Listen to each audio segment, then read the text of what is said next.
Well, earlier we spoke to food security and climate change expert Dr. James Nyoro on the impact this drought is having across the continent. He says African countries need to move away from rain-fed agriculture and invest in irrigated methods of farming as a measure to mitigate against drought. So the first thing that we need to do is to start to think about moving away from rain-fed to much more irrigated agriculture. We are seeing that coming in increasingly in this country. For instance, there's a plan to irrigate 1 million acres. Unfortunately, it is taking more time. It requires a lot of investment. It requires a lot of political goodwill.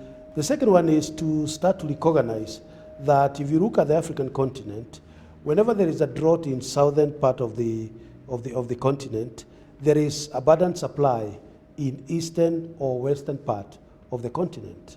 What it tells you is that African governments through African Union Commission should continue to promote trade, interregional trade, so that food would be flowing from Southern Africa to Eastern Africa when Southern Africa is having a surplus and Eastern Africa is having a deficit. In Africa, there has been a lot of discussion on what is called Africa risk capacity, which is kind of an insurance pool that African members of African Union come together so that when 2 or 3 countries are having a drought, then you can bring in the premium of the others, and so that will help in terms of resources coming in. So that risk capacity needs to be enhanced. So there are a lot of measures that African governments need to do, but it must go beyond parochial. It